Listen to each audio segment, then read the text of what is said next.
சுருள் பூரி பண்ணலாமா? Simple ingredients வச்சு டேஸ்டியான ஒரு ஸ்நாக். அதுக்கு ஃபஸ்ட்டு ஒரு பவுலில் 5-6 ஏலக்காய், பொட்டுக்கடலை, சர்க்கரை இது எல்லாத்தையும் ஃபைன் பவுடராக அரைச்சி தனியாக எடுத்து வச்சுக்கோங்க.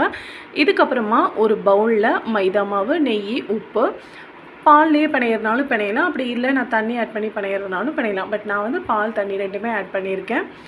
இது ரெண்டுத்தையும் சேர்த்து நல்லா பிணைஞ்சு சப்பாத்தி மாவோட கொஞ்சம் டைட்டான டோ மாதிரி பிணைஞ்சு எடுத்துக்கோங்க. இது ஒரு 1/2 அன் ஹவர் நல்லா ரெஸ்ட்டில் இருக்கட்டும். இது கொஞ்சம் 1/2 அன் ஹவர் கழித்து மறுபடியும் எடுத்து நீங்கள் குட்டி குட்டி பால்ஸாக உருட்டி அதை வந்து ஒரு அழகாக ஒரு நீல வாக்கில் வந்து நான் விரித்து இது பண்ணியிருக்கேன் பார்த்தீங்களா, நீளமாக வந்து தேய்ச்சி வச்சுருப்பேன். ஸோ அந்த மாதிரி தேய்ச்சிக்கோங்க. இல்லை நான் ரவுண்டாக தேய்ச்சி சுருட்டிக்க வேணாலும் தாராளமாக சுருட்டிக்கலாம். இந்த மாதிரி குட்டி குட்டி பால்ஸாக உருட்டி அழகாக தேய்ச்சி ஒரு கப்பில் கொஞ்சமாக மைதா மாவில் தண்ணி ஊற்றி நல்லா பேஸ்ட் மாதிரி கலக்கி வச்சுக்கோங்க. கார்னர்ஸ் எல்லாம் வந்து ஒட்டுறதுக்கு. அப்போ தான் உள்ளே ஸ்டஃபிங் கொடுக்குற நம்ம பொட்டுக்கல்ல அந்த மாவு வந்து வெளியில் வராமல் இருக்கும்.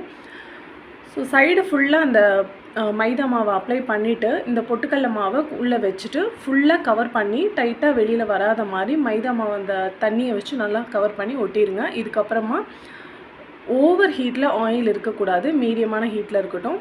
போட்டு நல்லா நான் காட்டுற அந்த ஃப்ரை இருந்தால் போதும், ரொம்ப கோல்டன் ப்ரௌன் வரணும் அப்படிங்கிற அவசியம்லாம் இல்லை.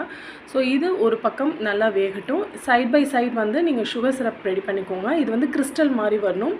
ஸோ கொஞ்சமாக ஒரு கப் சர்க்கரைக்கு கொஞ்சமாக தண்ணி ஊற்றி நல்லா அந்த சிரப் கன்சிஸ்டன்சி ஒரு கம்பி பதம்னு சொல்லுவாங்க இல்லையா, ஆறுனா வந்து அந்த கிறிஸ்டலாக வரும். ஸோ அந்த மாதிரி தான் நம்மளுக்கு இந்த ஸ்நாக்ஸ்க்கு கண்டிப்பாக தேவை.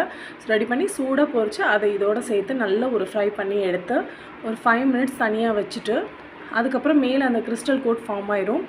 இப்போது எடுத்து அழகாக அதை ஓப்பன் பண்ணி 2ஆக பிரித்து உள்ளே அழகாக டேஸ்ட் பண்ணி பார்த்திங்கன்னா சூப்பரான சுருள் பூரி ரெடி. கண்டிப்பாக ட்ரை பண்ணி பாருங்கள்.